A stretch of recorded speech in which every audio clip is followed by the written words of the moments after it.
Hey guys, we're back. This time we're going to be taking a look at another Krosmaster game. This time it's Krosmaster Quest. This one's a completely different style of game than the arena combat games of Krosmaster Arena and Arena 2.0. While it uses all the same heroes and is set in the same, well, technically the same universe, it is a completely different play style, uses similar systems, but everything's more a RPG style game, and there's a ton of stuff in here, just like with all the other box sets. And of course, there's nothing on the back, because the back of the box was this flyer sheet that comes in there, talking about how the different games are all cross-compatible, as well as the blind boosters and expansion packs that you can buy, even the junior set, which I don't have. But on the flip side, it's a really cool list of all of the different heroes that were available in the original Season 1, Season 2, Season 3, and then a couple of the extra booster packs that are out there. And we're going to get right in and take a look at what's inside the box here.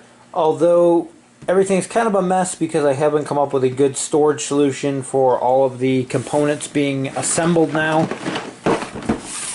As with my other games, I glued all my pieces together, which with the insert that comes with it, they don't exactly fit, so you had to figure something out to get that all to work.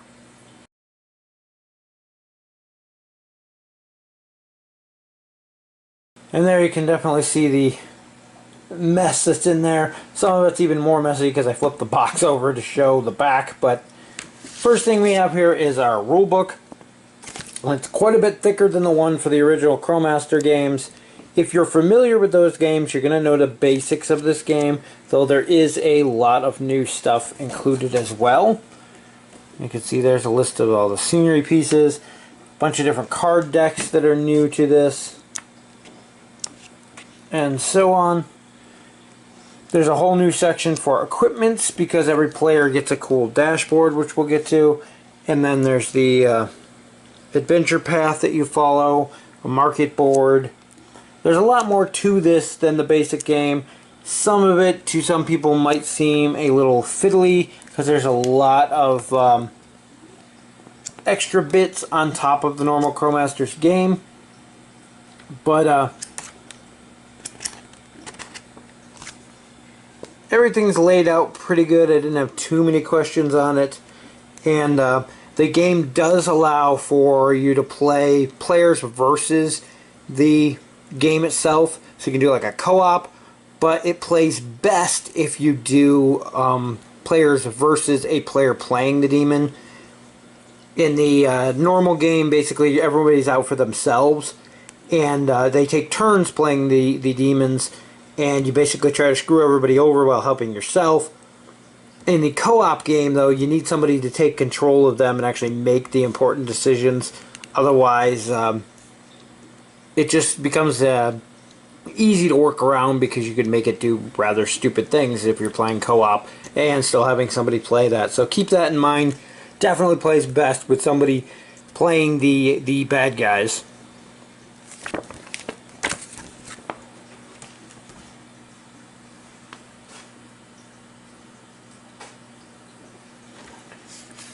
Next thing we have here is our market board. It's a little thin material. Kind of wish they were a bit thicker. They all have the same cool logo on the back though.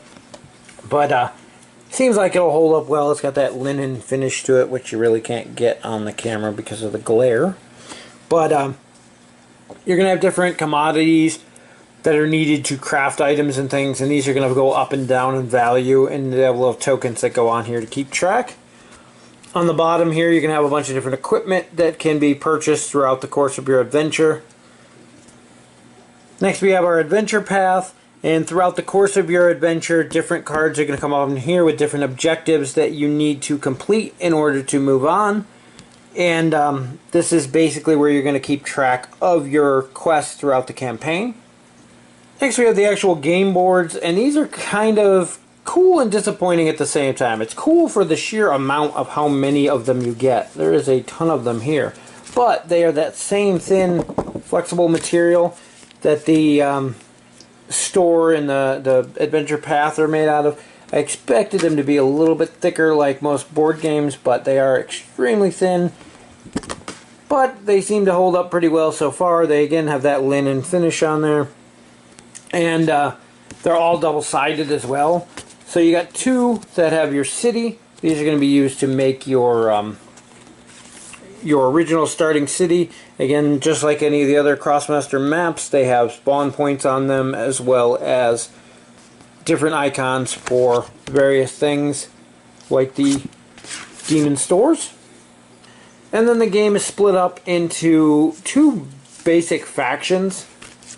I think these are in order still. Try to keep them in order because it makes things easier. And you have your tofu and the gobo faction. So we have 5 tiles for the tofu faction that are just have things in various places. And they're all double-sided, so you actually get 10 different layouts for those, which is cool. Then for our Gabal faction, you have another 5 tiles, again all double-sided, so everything's in different locations, and you can mix and match these to build. So you got a lot of variety in how your map's going to be designed based on which faction you're currently going up against in your campaign. Then there's 4 additional tiles that are for the dungeons, and these have the boss things on them and such, and they're double-sided, although one side is for the Gabal faction, one side is for the Tofu faction. And you can see all my stuff that overspilled here because of the sheer amount of components that come in this game. I'm not going to show each one individually here, but I will put them all out and show them all laid out on the table. The one thing I did have an issue with, and I don't know if it was just a last-minute change to the game,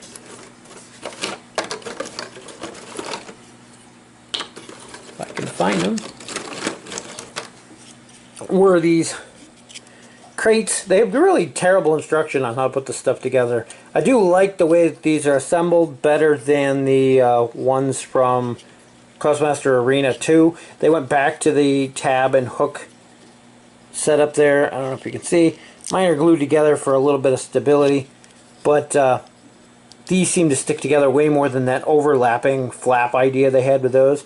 But you can see on these they have holes, and I actually had the pieces glued on there at one point because these large monument ones here have the antlers on them. And I thought these ones were supposed to get it too because they have the slots, but they only give you enough of those pieces for the 2 giant totem towers. So I took them off of the small boxes. Not sure why they have the slots on there. They don't explain that. I think I even saw in the instructions, though, there is a picture of one of these with the horns on it. So who knows which way they're supposed to end up. And of course you have a tofu and gobo, I don't know how to say it, but shrines to them. They're also the dungeon entrances. You have these cool zap portals, which some of them went together easier than others. They're very difficult to line these pieces up here so that they go straight. And we have a whole ton of crates. Like I said, I'm not going to go through all of them individually. There's the market boards. Of course, we have more trees. These little ore nodes to mine, which are similar to the bushes and from the original, but these you're going to be able to mine material from. And there's a bunch of different kinds of those as well. You have your crafting bench tables with the saws on them here. There's a well.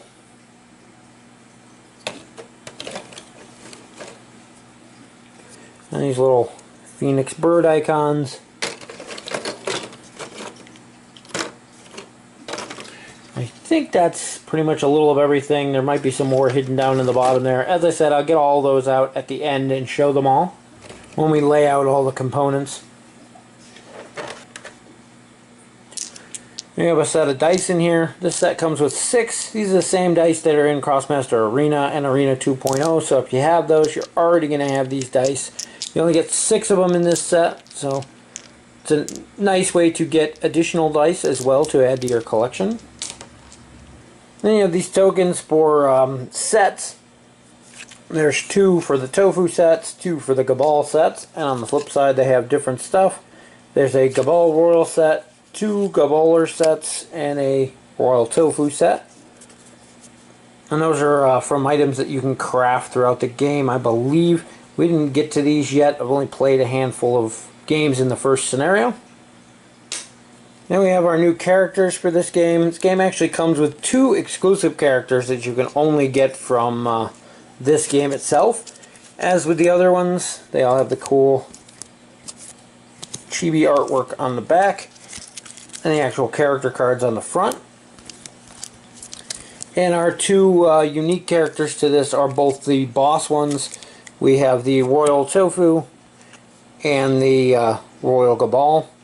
And these are going to be the bosses throughout the game. They can also be used in your standard Krosmaster games. They are a boss though, and I believe the limitation in that is you can only have 1 boss per team. Still cool characters. For our normal characters, we have Raul Bach, Katsumi, Chrissy Entrench, Diver Briel, and Pandalia. I'm sure I mispronounced all of those, but these are all level 3 heroes, which again can be used in both games. We have our scenario book. This actually contains the different scenarios that you're going to play throughout the course of the game. I do not want to show too much on here because if you're interested in the game itself, there may be spoilers in there. I don't know, some people are bothered by that kind of thing, so I don't want to show you too much ahead of time. There's a tutorial section in here to get you the hang of the game. Again, if you're familiar with Krosmaster Arena, it's going to be way easier to pick this up as you're already going to know a lot of the basics. Then there's a bunch of different scenarios here, and based on what you want to use as enemies and where you want to work your way through those. Next we have our player boards, and the game is designed to be played with up to 5 players versus the game. So you have 5 player boards in here. And these are kind of neat. They work with the character cards. You're actually going to punch these out. And you're going to put your character card here. I don't know how these are going to fit with the sleeves on them, but we'll see. But then you're going to use these to cover back up abilities and stuff on your card. And as you go up levels, you can pay coins to unlock these abilities to get access to them. That basically evolves your character over the course of the game. You also have inventory over here, things you can hold on to. Down here is actually your bank, where you put your money. And then you're going to start with so many inventory slots here. Throughout the course of the game, you can also buy these for the amounts listed on them to open them up and unlock further inventory, just like you would in an MMO. This side's going to be your equipment. And then up here you keep track of your levels. There's also a token that goes in place here to mark what color player you are, and then you use those same color tokens to mark various quests and things as the game progresses. One of the best features of this game and its insert though are that it comes with a massive amount of tokens. And they thought ahead, unlike most games, and they actually give you these 2 trays that are completely empty when you get the game. And they hold every token in the game. I followed an online little tutorial thing. They don't actually tell you what to put where, and there's so many tokens. It's a little daunting at first, but I found an online thing that showed you how to separate them out, make it the most playable as possible. Basically all the Gabal tokens and items you can craft, their resources and things are all in this tray. All the tofu ones are in this tray, and this tray's got a glare because it's still got the lid on. Got your GG tokens there, as well as some of your other resources. Your comma coins are in there. And then this side we have all of the various player color tokens. These are those tokens I was talking about that go on your player board, and then a bunch more to mark various things you're working on.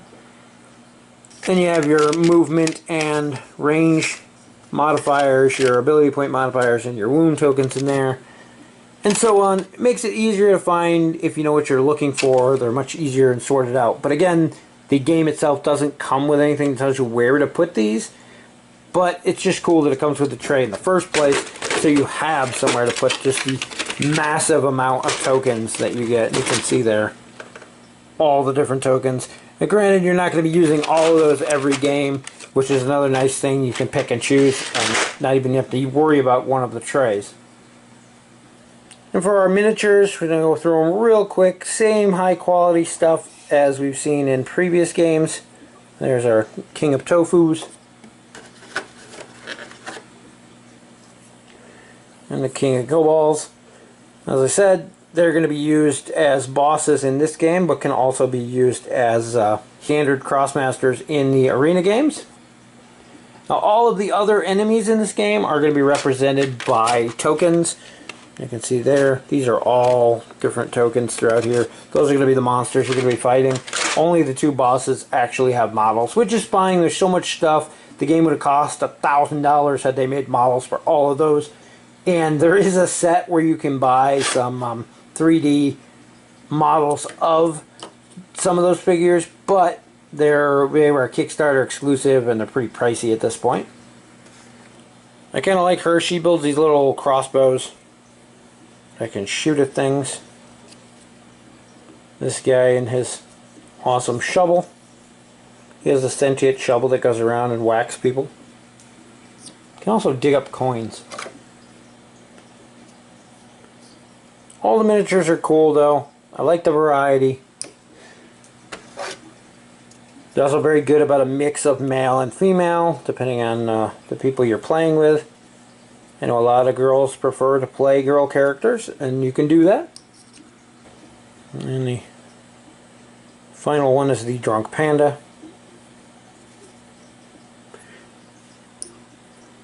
And the game also is completely compatible, as I've said multiple times, with everything that already exists for Krosmaster, for Arena and Arena 2.0. Any of the characters you already have, you can use in this game as well. There's a little bit of a balancing issue when using them on the boards, because you start with 6 of these minus the level of the character that you're using. So these guys are all level 3 characters, so you're going to start with 3 tokens. The goal is to fill this up, and you get bonuses depending on where you are along the way. I don't know if you can read those. But so if you're using a level 1 character, you're going to start here. Level 2, you're going to start here. So when you use up to a level 6, some of the guys, you're going to start down here. But some of them also have really powerful abilities. So there's a little bit of a balance there. I think it still needs a tiny bit of tweaking, and I think they're still working on that. At least I've heard that it's one of the things they're still looking into.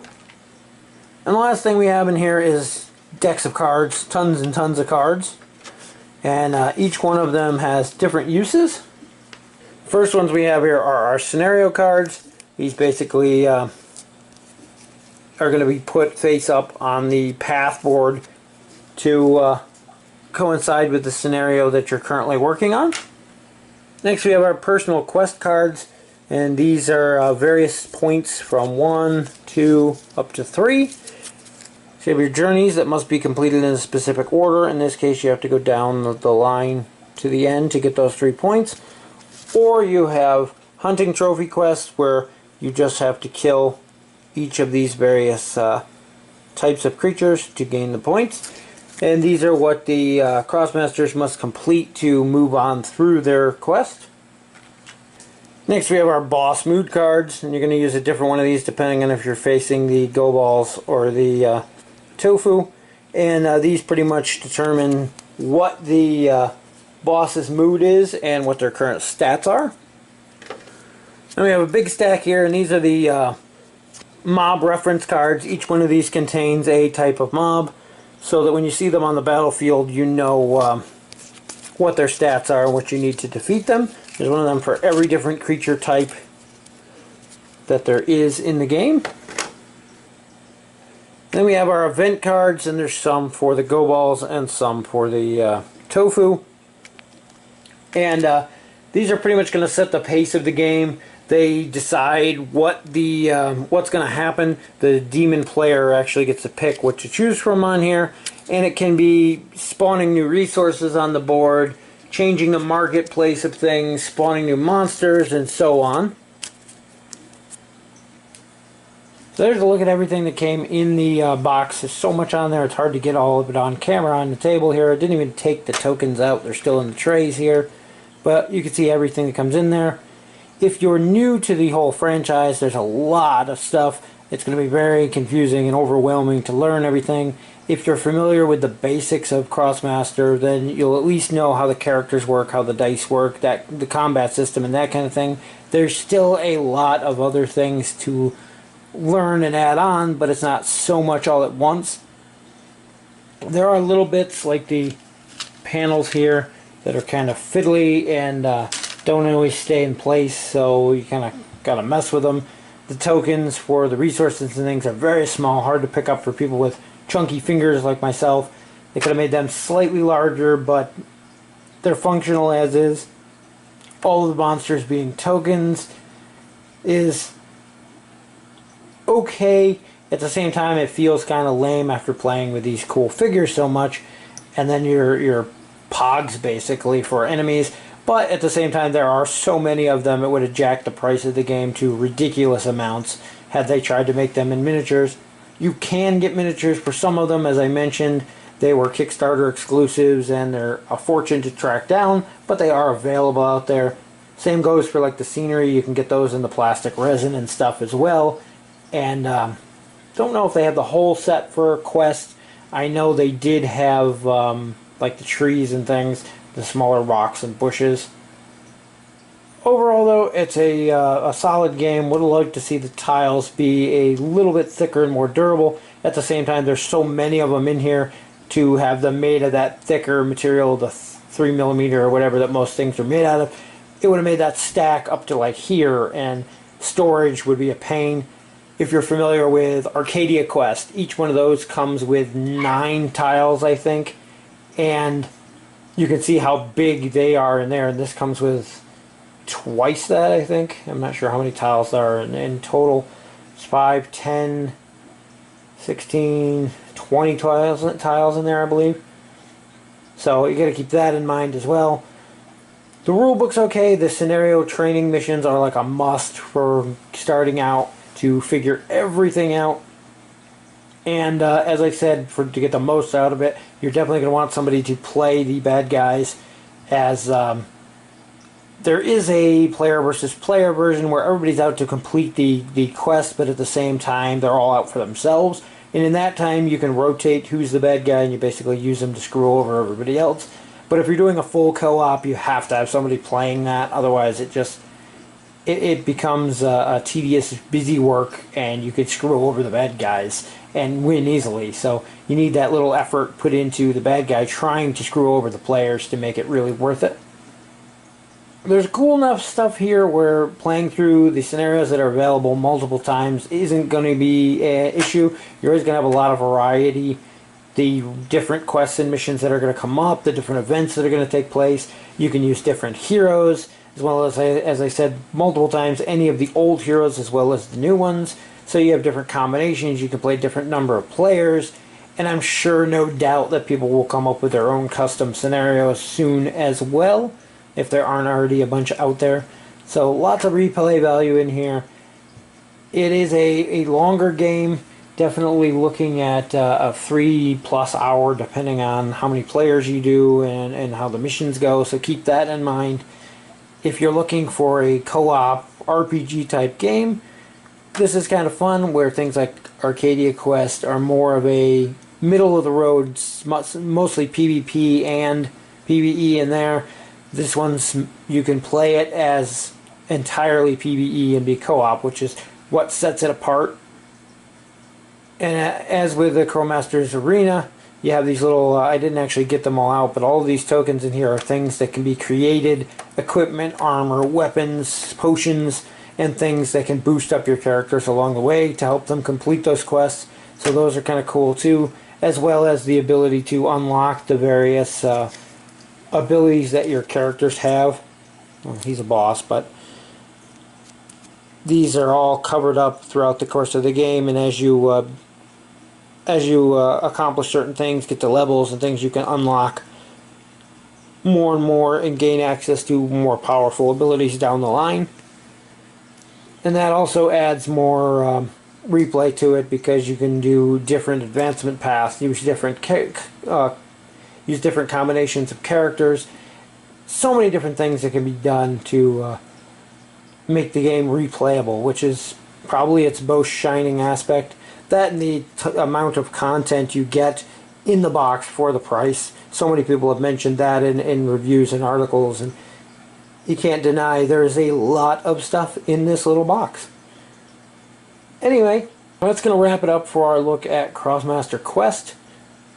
As always, thanks for watching, and we'll see you in the next video.